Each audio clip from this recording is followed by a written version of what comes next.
1 கொரிந்தியர் 1:27 ஞானிகளை வெட்கப்படுத்தும்படி தேவன் உலகத்தில் பைத்தியமானவைகளை தெரிந்து கொண்டார். பலமுள்ளவைகளை வெட்கப்படுத்தும்படி தேவன் உலகத்தில் பலவீனமானவைகளை தெரிந்து கொண்டார். இந்த வசனத்தை பார்த்தீங்கன்னா, இந்த வசனத்தில் நம் தேவன் எப்படிப்பட்ட சர்வ வல்லமை படைத்த தேவன் என்பதை இது நமக்கு காட்டுகிறது. பைபிளில் பார்த்தீங்கன்னா, தாவீது தாய் தகப்பனாலே வெறுக்கப்பட்டு வனாந்தரத்தில் ஆடுகளுக்கு பின்னால் அலைந்து கொண்டிருந்த ஒரு வாலிபன் தாவீது. அவனை நம்ம ஆண்டவர் தெரிந்து கொண்டு 40 வருடங்கள் இஸ்ரவேல் தேசத்துக்கு ராஜாவாக ஏற்படுத்தினார்.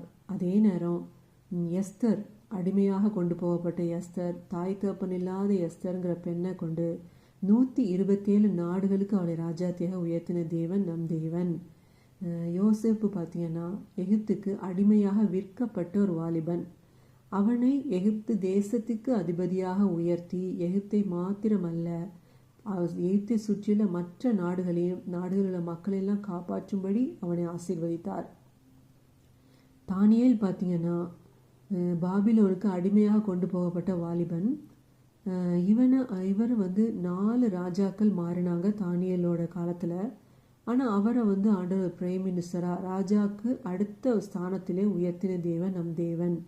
இந்த 4 பேரும் மாத்திரமல்ல, இன்னும் வேத புத்தகத்தில் நிறைய பேர் இருக்கிறாங்க. அவங்க யாருக்குமே ஸ்ட்ராங் பேக்ரவுண்ட்லாம் கிடையாது. ஆனால் அவங்களுக்கு ஒன்று பேக்ரவுண்டு நம் தேவனாகிய கர்த்தர். நாமும் அப்படிதான் எப்போவுமே நம் தேவனாகிய கர்த்தரை மாத்திரம் சார்ந்து கொள்வோம். நிச்சயமாகவே அவர் நம்மை உயர்த்துவார், ஆசீர்வதிப்பார். ஆமேன். ஹல்லேலூயா.